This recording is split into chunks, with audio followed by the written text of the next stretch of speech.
বিসমিল্লাহির রহমানির রহিম। আসসালামু আলাইকুম। আজকে আমরা যে বিষয় নিয়ে আলোচনা করব সেটির নাম প্রিপোজিশন। প্রিপোজিশন অর্থ পূর্ববর্তী অবস্থান। এটি একটি শব্দ যা নাউন বা প্রনাউনের সাথে বাক্যের অন্য অংশের সম্পর্ক বোঝায়। অর্থাৎ নাউন প্রনাউনের পূর্বে বসে অন্য অংশের সাথে সম্পর্ক তৈরি করে।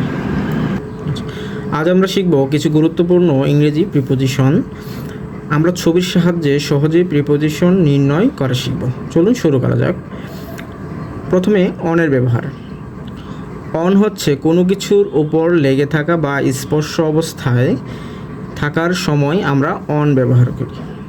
যেমন এখানে একটি বক্সের উপরে একটি বল স্পর্শ অবস্থায় রয়েছে, তাহলে আমরা বলতে পারি the ball is on the box. বলটি বক্সের উপরে আছে। The book is on the table. বইটি টেবিলের ওপর আছে। He sat on the chair. সে চেয়ারে বসেছিল। আমরা এই ছবিটিতে দেখতে পাচ্ছি একটি বল বক্সের কি ভিতরে রয়েছে, তাহলে ইন ব্যবহার হবে। ইন অর্থ ভিতরে। যখন কোনো কিছু অন্য কিছুর ভিতরে থাকে তখন আমরা ইন ব্যবহার করি। তাহলে উদাহরণস্বরূপ আমরা দেখতে পারি the book is in my bag. বইটি আমার ব্যাগের ভিতরে আছে। আচ্ছা, the ball is in the box. তাহলে বলটি বাক্সের ভিতরে আছে। He is in the room. সে ঘরের ভিতরে আছে। তাহলে মনে রাখবো কোনো কিছু যখন অন্য কিছুর ভিতরে থাকে তখন ইন হয়। টু মানে হলো প্রতিবাদ দিকে যাওয়া। যখন কেউ কোথাও যায় তখন আমরা টু ব্যবহার করি। যেমন he is going to school. সে স্কুলে যাচ্ছে। হি গোজ টু মার্কেট। সে বাজারে যায়। তাহলে মনে রাখবো যখন কেউ কোথাও যায় তখন টু ব্যবহার হয়। ফ্রম হলো টু এর একদম বিপরীত। ফ্রম মানে হলো থেকে বা হতে। যখন কেউ কোথাও থেকে আসে বা কোনো জায়গা থেকে শুরু করে তখন আমরা ফ্রম ব্যবহার করি। যেমন হি ইজ ফ্রম ঢাকা। সে ঢাকা থেকে এসেছে। They started his journey from home. তারা বাড়ি থেকে যাত্রা শুরু করেছে। তাহলে মনে রাখবো যখন কোনো কিছু থেকে আসে বা যাত্রা শুরু হয় তখন আমরা ফ্রম ব্যবহার করি। আন্ডার মানে নিচে। যখন কিছু একটা অন্য কিছু নিচে অবস্থান করে বা নিচে থাকে তখন আমরা আন্ডার ব্যবহার করি, এবং সেই জিনিসটি কি থাকবে, সরাসরি একদম তার নিচেই থাকবে। যেমন আমরা উদাহরণ হিসেবে দেখতে পারি the cat is under the table.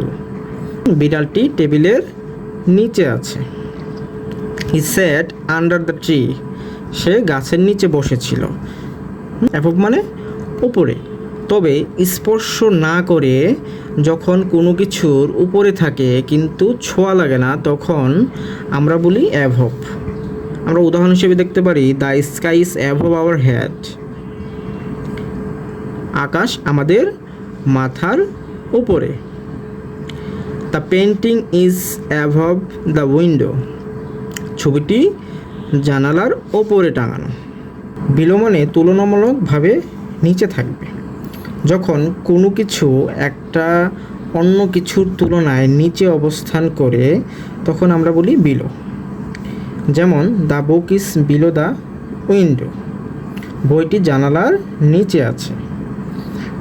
The table is below the blackboard. টেবিলটি ব্ল্যাকবোর্ডের নিচে। ইনটু মানে ভেতরে প্রবেশ করা।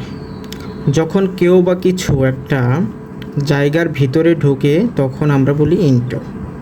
যেমন he jumped into the pool. সে পানিতে ঝাঁপ দিল। He goes into the room. সে ঘরে ঢোকে। They entered into the classroom. তারা শ্রেণীকক্ষে প্রবেশ করলো। তবে মনে রাখবো ইন মানে ভেতরে, আর ইনটু মানে হলো ভেতরে ঢোকার কাজটি, মানে বাইরে থেকে ভেতরে ঢোকার কাজকেই ইনটু বলা হয়। আর আউট অফ হচ্ছে ইনটুর একদম বিপরীত। আউট অফ মানে হলো কোনো কিছু ভিতর থেকে বাইরে বের হয়ে যাওয়া। যখন কেউ বা কোনো কিছু ভেতর থেকে বের হয়ে আসে তখন আমরা বলি আউট অফ। যেমন আমরা উদাহরণ হিসেবে দেখি, the man goes out of the room, লোকটি ঘর থেকে বের হলো। হি ক্যাম আউট অফ দ্য রুম, সে ঘর থেকে বেরিয়ে এলো। মনে রাখার বিষয় হচ্ছে ইনটু মানে ভিতরে ঢোকা, বাইরে থেকে ভিতরে ঢোকা, আর আউট অফ মানে ভিতর থেকে বাইরে বের হওয়া। বিহাইন্ড মানে পিছনে। যখন কেউ বা কোনো কিছু অন্য কিছুর পিছনে অবস্থান করে তখন বিহাইন্ড বসে। যেমন the dog is behind the table, কুকুরটি টেবিলের পিছনে আছে। The ball is behind the box, বলটি বাক্সের পিছনে আছে। ওভার হলো উপর দিয়ে যাওয়া। যখন কিছু উপর দিয়ে যায় বা লাফ দিয়ে যায় তখন আমরা বলি ওভার। তার মানে সেটি স্পর্শ না করে একদম উপর দিয়ে চলে যাবে, তাহলে সেটা হবে ওভার। যেমন the dog jumped over the cat, কুকুরটি বিড়ালের উপর দিয়ে লাফ দিল। The plane flew over the city, বিমানটি শহরের উপর দিয়ে উড়ে গেল। বিটুইন মানে হলো দুইটি জিনিসের মাঝখানে। যখন কিছু দুটি মানুষ অথবা দুটি জিনিসের মাঝখানে থাকে বা দুইটি জিনিসের মধ্যে তুলনা করে তখন আমরা বলি বিটুইন। যেমন আমরা উদাহরণ হিসেবে দেখতে পারি, there is a strong bond between the two brothers, দুই ভাইয়ের মধ্যে দৃঢ় সম্পর্ক আছে। মানে দুই সম্পর্কটা কার মধ্যে আছে? দুই ভাইয়ের মধ্যে আছে। আবার আরেকটা উদাহরণ দেখি, I was sitting between John and Sara, আমি জন এবং সারার মাঝখানে বসে ছিলাম। The ball is between the two boxes, তাহলে বলটি দুইটি বাক্সের মাঝখানে ছিল। তাহলে দুইয়ের মধ্যে তুলনা করলে বা দুইয়ের মাঝখানে থাকলে তখন বিটুইন হবে। এমন মানে তিন বা ততোধিকের মধ্যে বোঝায়। হ্যাঁ, যখন কেউ বা কোনো জিনিস তিন বা তার বেশি জিনিস অথবা মানুষের মাঝে থাকে তখন আমরা বলি এমং। যেমন the apple is among the orange, আপেলটি কমলাগুলোর মধ্যে আছে।